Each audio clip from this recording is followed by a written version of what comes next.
Ano ba yan? Bagal na internet. Naglalag ako dito, oh. Oo nga, naglalaro ka naman dyan eh. Tigilan mo kaka-grow a garden, di pa ako nakatapos sa research ko. Bagal ng internet. Mama, nag-agaw silang dalawa sa internet, o ako hindi pa ako nakapag-TikTok.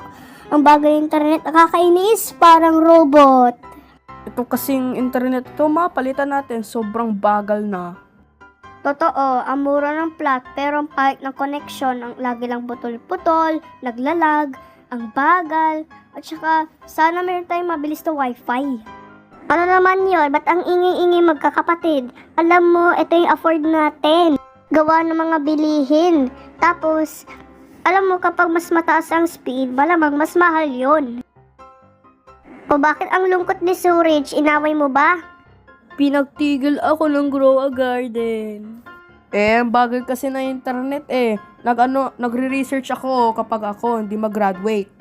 Ma, hello, nagti-TikTok ako at saka si Surage naglalaro ng Grow a Garden at hindi tumulong sa gawaing bahay. Buti pa yung isang kaibigan ko, mataas ang speed ng wifi nila at sabi niya 105 Mbps daw. At yung tito niya nakikipag-connect. Ano ginagamit nila? For sure mahal yan.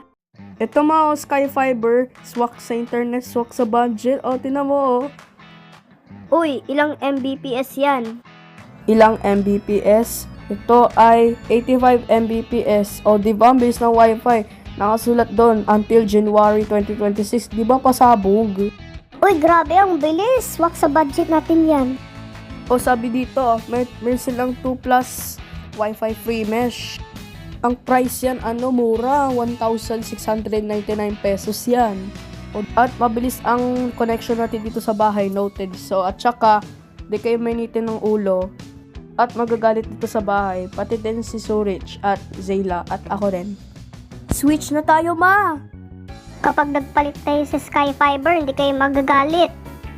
Ay naku ma, hindi na. Never. Hindi na po. Ang bilis ng internet, marami ang gagawang content.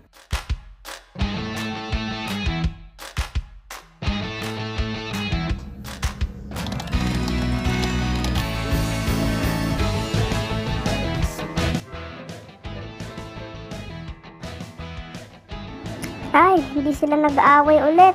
Tahimik na silang tatlo. Pwede ako mag-online shopping sa Lazada. Ay,